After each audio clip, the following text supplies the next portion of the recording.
কথা হচ্ছে। জানি না কি হচ্ছে।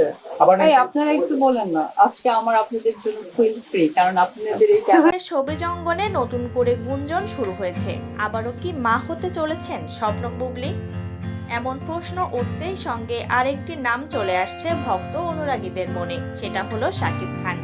এই সুপারস্টারই কি তাহলে আবার বাবা হচ্ছেন? এই বিষয়টি নিয়েই এখন নেটপাড়ায় আলোচনা তুঙ্গে। সম্প্রতি এ নিয়ে শাকিব খানের সাবেক স্ত্রী চিত্রনায়িকা অপু বিশ্বাসের কাছে প্রশ্ন করা হয়, যার প্রতি উত্তরে অভিনেত্রী শুরুতেই বলেন, আচ্ছা তাই, আমি জানি না তো কি হচ্ছে, তাই আপনারা একটু আমাকে বলেন তো। সম্প্রতি একটি ইভেন্টে অংশ নেন অপু। সেখানে অভিনেত্রী সংবাদ মাধ্যমের মুখোমুখি হতেই তার কাছে আলোচিত প্রশ্নের উত্তরটি জানতে চান সাংবাদিকরা। জবাবে তিনি বলেন, কাজের কারণে আমি এখন সোশ্যাল মিডিয়ায় অ্যাক্টিভ খুব কম থাকি। সোশ্যাল মিডিয়ায় এখন কোনো গুঞ্জন চলছে আমার জানা নেই। আপনারা বিভিন্ন প্রোগ্রামে যান, আপনারাই আমাকে বলুন। তিনি আরও বলেন, আসলে একজন সেলিব্রিটির শুধু কাজ নিয়ে দর্শক জানতে চায় এমন নয়, ব্যক্তিগত বিষয় নিয়েও জানতে চাই।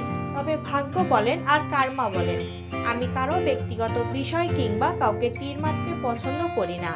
শেষে নায়িকা বলেন, সত্যি কথা বলতে আমি অপু বিশ্বাস, আর আমার ক্যারিয়ারে অবশ্যই যার সাপোর্ট সবচেয়ে বেশি ছিল তিনি কিং খান শাকিব। এছাড়া আমার ডিরেক্টর, প্রডিউসার সহ শিল্পীরা ছিলেন। এগুলো ছাড়া আমি আসলে কি নিয়ে কথা বলবো, আমার কাজ নিয়ে আসলে আমি খুব ব্যস্ত।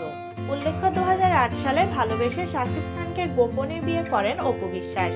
বিয়ের 8 বছর পর 2016 সালে তাদের সংসারে একমাত্র সন্তান আবরাম খান জয় জন্ম নেয়। কিন্তু 2 বছর পরই শাকিব অপুর বিচ্ছেদ ঘটে। পরে আরেক চিত্রনায়িকা শবনম বুবলীর সঙ্গে শাকিব বিবাহ বন্ধনে আবদ্ধ হলেও সেই সংসারও বেশি দিন স্থায়ী হয়নি।